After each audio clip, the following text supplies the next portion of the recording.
Hello everyone. मैं doctor Rajshree, सहायक आचार्य इतिहास विभाग, माणिक्यलाल वर्मा राजकीय महाविद्यालय भीलवाड़ा। आज आपको पढ़ा रही हूँ मुगलों की दक्षिण नीति। इसके पिछले वाले वीडियोस में हम मुगलों के बारे में, उसमें जो प्रमुख शासक हुए हैं, उनकी क्या क्या उपलब्धियाँ रही हैं, उनके बारे में अध्ययन कर चुके हैं। आज हम उसकी दक्षिण नीति का विस्तार से अध्ययन करेंगे। इस टॉपिक पर काफ़ी बार आपके एग्ज़ाम्स में क्वेश्चन पूछा जाता है। अकबर की दक्षिण नीति बताइए, या शाहजहां की दक्षिण नीति बताइए, या औरंगजेब की दक्षिण नीति बताइए। या फिर एक पूरा निबंधात्मक क्वेश्चन पूछा जा सकता है कि मुगलों की दक्षिण नीति कैसी थी, या मुगलों के दक्षिण राज्यों के साथ संबंध कैसे थे। इन सब की चर्चा हम इस वीडियो में करेंगे। तो हम देखते हैं कि 1526 में जब बाबर ने मुगल राजवंश की स्थापना की, उस समय वह बहमनी साम्राज्य का अंतिम शासक कलीमुल्ला ने अपने राज्य को बचाने के लिए बाबर से सहायता की मांग की थी। लेकिन आप सबको पता है कि बाबर पानीपत के प्रथम युद्ध में भारत में मुगल साम्राज्य की स्थापना करता है और 1530 में उनकी डेथ हो जाती है। लेकिन बाबर इस काल में बहमनी राज्य की सहायता नहीं कर पाया। बाबर के बाद जो उसका उत्तराधिकारी था हुमायूं, आपको पता है कि हुमायूं को भी भारत में ज़्यादा रहने का अवसर नहीं मिला, और इसलिए दक्षिण की राजनीति में उसको भी हस्तक्षेप करने का अवसर नहीं मिला। उसके बाद जब इस कार्यकाल के बीच में जब शेर शाह थोड़े दिनों के लिए शासक बना था, लेकिन चूंकि आपको पता है कि काफ़ी वृद्धावस्था में वह शासक बना था, इसलिए उसकी भी मृत्यु अल्पकाल में हो गई और वो भी दक्षिण के राज्यों की राजनीति में ज़्यादा हस्तक्षेप नहीं कर पाया। उसके बाद जब मुगलों की जो हम दक्षिण नीति की बात करते हैं, तो प्रमुख रूप से उभर कर जो नाम सामने आता है वो है आपका अकबर।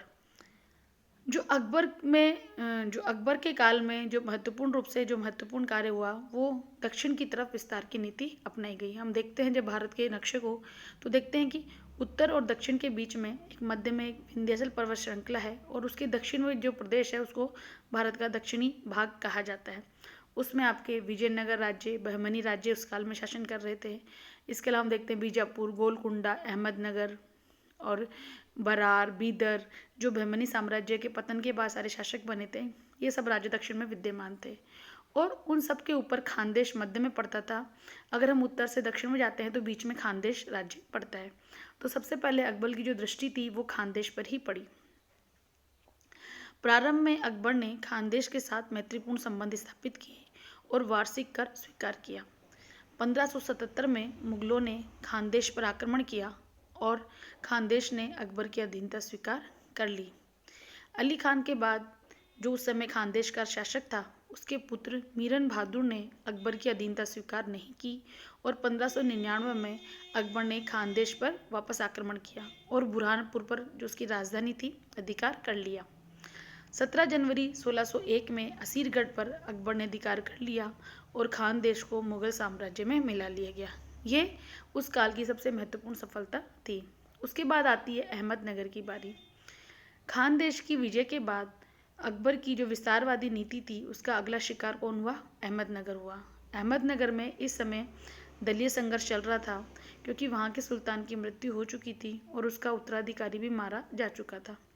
ऐसी परिस्थितियों में चांद बीबी ने इब्राहिम के, जो वहाँ का शासक था, उसका उत्तराधिकारी था, उसका जो पुत्र था इब्राहिम, उसको उसके पुत्र बहादुर को सुल्तान बना दिया। कुछ अन्य अमीरों ने किसी और व्यक्ति को ही उत्तराधिकारी घोषित कर दिया। ऐसी परिस्थितियों में मुगल सम्राट अकबर ने इसका फ़ायदा उठाना चाहा और 1595 को मुगलों ने अहमदनगर का घेरा डाल दिया। चांद बीबी जो वहाँ के मृत सुल्तान बुरहान मुल्क की बहन थी और बीजापुर के सुल्तान अली आदिल शाह की विधवा थी, उसने बड़ी योग्यता से दुर्ग की रक्षा की। इस समय कुछ समय बाद दोनों पक्षों में समझौता हो गया और बरार का प्रदेश मुगल सम्राट को दे दिया गया। लेकिन कुछ सरदार इस जो समझौता हुआ था उसके विरोधी थे, और उन्होंने वापस जो मुगलों को जो बरार का क्षेत्र दिया था उस पर वापस अधिकार कर लिया। स्वयं अकबर दक्षिण में आया और वापस उसने अहमदनगर का घेरा डाला। इस बार भी चांद बीबी ने दुर्ग की रक्षा की, लेकिन बाद में उसकी स्थिति कमज़ोर हो गई। तब चांद बीबी ने मुगलों से संधि वार्ता की। कुछ अमीरों ने चांद बीबी का विरोध किया और उसकी हत्या कर दी। 18 अगस्त 1600 ईस्वी में अहमदनगर दुर्ग पर मुगलों का अधिकार हो गया और अहमदनगर को मुगल साम्राज्य में मिला लिया गया। हम देखते हैं कि अकबर के काल में खानदेश और अहमदनगर दो राज्यों को मुगल साम्राज्य में मिला लिया गया था। अब हम बात करेंगे जहांगीर की दक्षिण की नीति की। जहांगीर ने भी अकबर की नीति का ही अनुसरण किया, परंतु अहमदनगर के एक मंत्री मलिक अंबर ने जहांगीर की योजना को विफल कर दिया और उसने अहमदनगर को पुनः एक शक्तिशाली राज्य बना दिया। अकबर के समय अहमदनगर के पतन तथा खुसरो की हार के भी जो समय मिला, उसका मलिक अंबर ने पूरा फायदा उठाया और उसने छापामार युद्ध पद्धति का सहारा लिया। दक्षिण में मुगल अधिकारियों की आपसी फूट के कारण मुगल सैन्य शक्ति निर्बल हो गई। 1608 में अब्दुल रहीम खान खाना को दक्षिण विजय के लिए भेजा गया, लेकिन अब्दुल रहीम खान को इसमें सफलता नहीं मिली। 1610 में जो परवेज था उसको भेजा गया, लेकिन सफलता उसे भी प्राप्त नहीं हुई। 1616 में खुर्रम को भेजा गया, उसने मलिक अंबर से पत्र व्यवहार किया। मलिक अंबर ने उससे संधि कर ली। इस संधि के अनुसार कुछ क्षेत्र मुगलों को वापस सौंप दिए गए और अहमदनगर पर मुगलों का नियंत्रण स्वीकार कर लिया गया। अहमदनगर ने कर चुकाना भी स्वीकार किया। इस संधि के बाद खुर्रम वापस लौट आया, लेकिन यह सब एक दिखावा मात्र था, क्योंकि संधि से मुगलों को कोई विशेष लाभ नहीं हुआ। दक्षिण में मुगल सीमा 1605 ईस्वी की सीमा से कुछ भी आगे नहीं बढ़ पाई और मलिक अंबर के साथ संधि क्या हुई, अस्थायी सिद्ध हुई। 1626 में मलिक अंबर बीजापुर और गोलकुंडा से सहायता लेकर अब्दुल रहीम, जो उस समय दक्षिण का सूबेदार था, उस पर वापस धावा बोला। शाही सेना ने भागकर बुरहानपुर में शरण ली। इसके बाद मलिक अंबर को निरंतर सफलताएं मिलती रही। विवश होकर जहांगीर ने एक बार फिर खुर्रम को भेजा। खुर्रम का यह सैनिक अभियान काफ़ी सफल रहा। जब मलिक अंबर ने वापस संधि की और जीते हुए प्रदेश मुगलों को वापस लौटा दिए। बीजापुर और गोलकुंडा ने मुगलों से भी संधि कर ली। 1621 में दक्षिण का युद्ध समाप्त हो गया। उसके बाद आगे भी परिस्थितियों का लाभ उठाकर दक्षिणी राज्यों ने अपनी स्थिति को वापस सुदृढ़ करने का प्रयास किया। जहांगीर के शासनकाल में किए गए दक्षिण अभियान की अगर हम उपलब्धि की बात करें तो देखते हैं कि दक्षिण क्षेत्र प्रदेश के उत्तरी भाग में मुगल जम गए और दक्षिणी के जो राज्य थे उन पर मुगलों का दबाव बढ़ गया। अप्रत्यक्ष रूप से इसने मराठों के उत्थान में सहयोग दिया। एक बार मुगलों से लड़ने में अभ्यस्त हो जाने पर मराठे मुगल साम्राज्य के सबसे खतरनाक दुश्मन के रूप में प्रकट हुए। तो हम देखते हैं कि जहांगीर की जब हम देखते हैं दक्षिण नीति, तो ये स्पष्ट हो जाता है कि जहांगीर के काल में उतनी सफलता नहीं मिली जितनी अकबर को मिली थी, क्योंकि जहांगीर के काल में जो मलिक अंबर था वो छापेमार युद्ध पद्धति में बहुत अधिक मतलब उसको अच्छे से आती थी और उसने मुगल सेना के नाक में दम रखा। जैसे ही दक्षिण की स्थिति में थोड़ी सी गिरावट आती तो मुगल सोचते थे कि हम यहाँ अधिकार कर लें, लेकिन दक्षिण के जो राज्य थे वो एक तो चूंकि उत्तर से काफ़ी दूर पड़ते थे और उस समय आवागमन के इतने अच्छे साधन नहीं थे ताकि दक्षिण पर अच्छे से नियंत्रण स्थापित किया जा सके। और इसीलिए ये होता था कि जैसे ही जो शहजादे या राजकुमार दक्षिण पर नियंत्रण करके वापस उत्तर में आते, दिल्ली या आगरा आते, वापस दक्षिण में अव्यवस्था कायम हो जाती थी। क्योंकि यहाँ से दक्षिण में उत्तर से रसद सामग्री या सेना को पहुँचाना इतना आसान नहीं था, और जबकि दक्षिण में जो राज्य थे वो अपनी उनसे युद्ध लड़ना उनका युद्ध लड़ना आसान था, क्योंकि उनको अपने क्षेत्र विशेष में रहकर युद्ध करना होता था। इसलिए मुगलों को इतनी सफलता नहीं मिल पाई। अब हम बात करते हैं शाहजहाँ की दक्षिण नीति की। शाहजहाँ ने भी साम्राज्य विस्तार की नीति जारी रखी। सबसे पहले आता है इसमें अहमदनगर राज्य। दक्षिण पर अभियान के लिए शाहजहाँ ने आजम खान को भेजा जब वो शासक बन गया था, लेकिन उससे भी ज़्यादा सफलता प्राप्त नहीं हुई। तब शाहजहाँ दक्षिण की तरफ स्वयं रवाना हुआ, लेकिन मुमताज महल की मृत्यु के कारण उसे वापस लौटना पड़ा। मलिक अंबर का जो पुत्र था फतेह का, उसने जो अहमदनगर का सुल्तान था निजाम शाह, उसे विद्रोह कर दिया और मुगल बादशाह से सांठगांठ कर ली। उसने निजाम शाह को बंदी बना लिया और बाद में निजाम शाह की उसने क्या कर दी, हत्या भी कर दी। किसने? मलिक अंबर के पुत्र ने। उसके बाद उसने मुगल सम्राट को बहुमूल्य भेंटें भेजी और अहमदनगर में सम्राट के नाम का भी खुतबा भी पढ़ा। इस प्रकार अहमदनगर मुगलों की अधीनता में आ गया। उसके बाद वापस से दक्षिण में अव्यवस्था फैली। दक्षिण के सूबेदार महाबत खां को इसमें सफलता प्राप्त नहीं हुई। उसके बाद शाहजहां स्वयं दक्षिण में गया और उसने बीजापुर पर हमला किया। बीजापुर में मुगल साम्राज्य की अधीनता स्वीकार कर ली।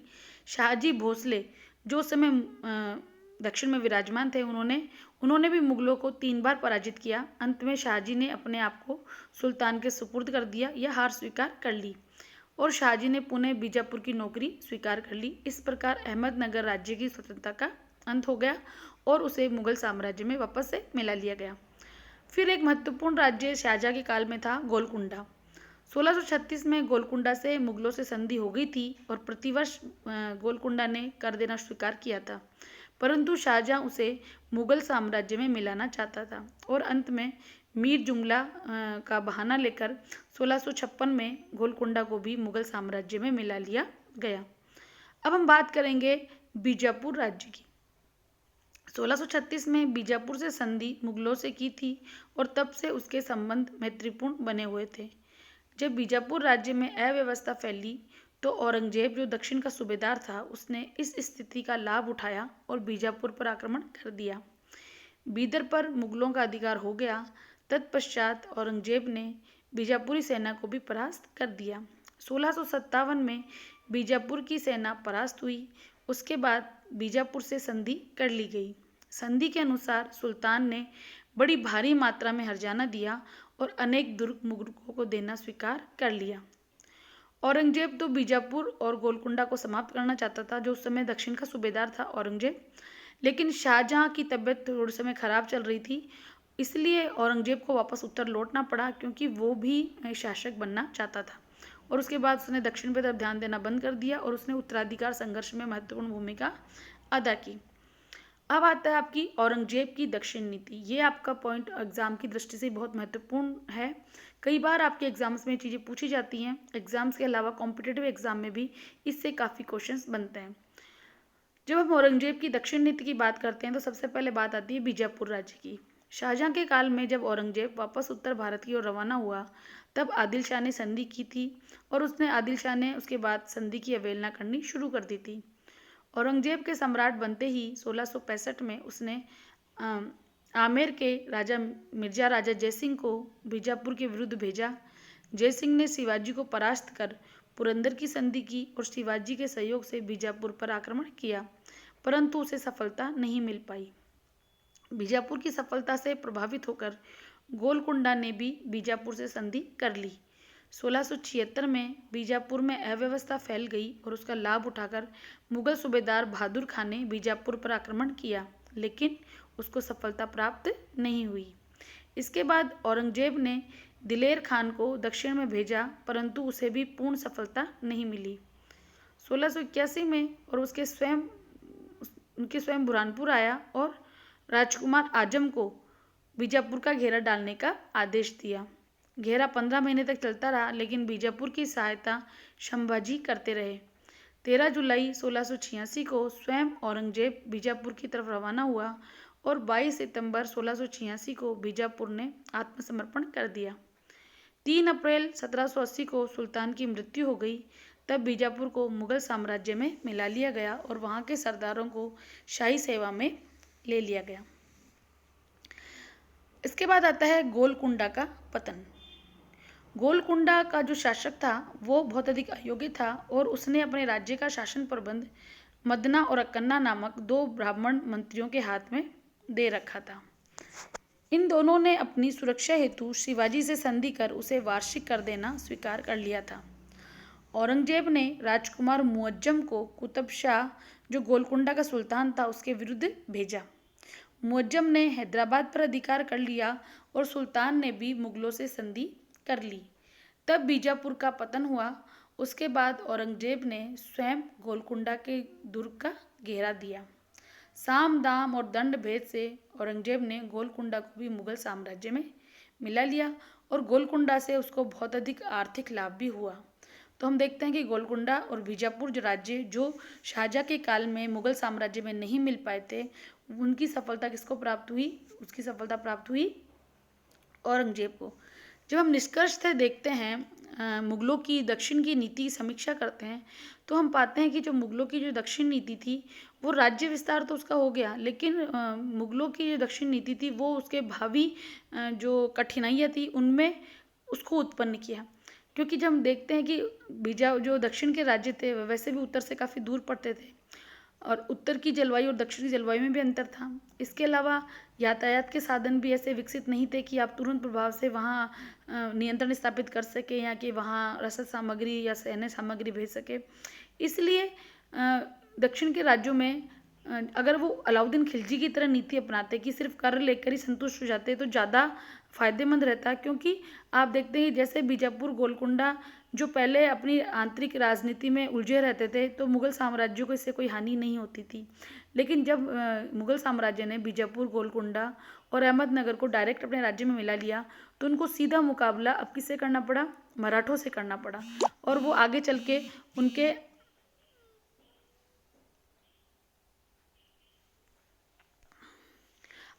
के उसमें उनको बहुत अधिक हानि उठानी पड़ी।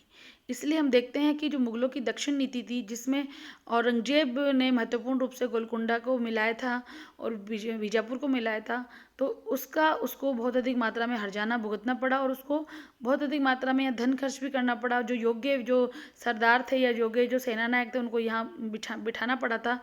और जो मराठों से उनका संघर्ष था, जो शिवाजी से उनका संघर्ष था, वो उसके लिए एक आत्मघाती सिद्ध हुआ। अतः हम कह सकते हैं कि जो मुगलों की जो दक्षिण नीति थी वो कूटनीति के हिसाब से उनके लिए फायदेमंद नहीं रही, यद्यपि उनकी सीमा का विस्तार अवश्य हुआ। इसी के साथ ये टॉपिक खत्म होता है। धन्यवाद।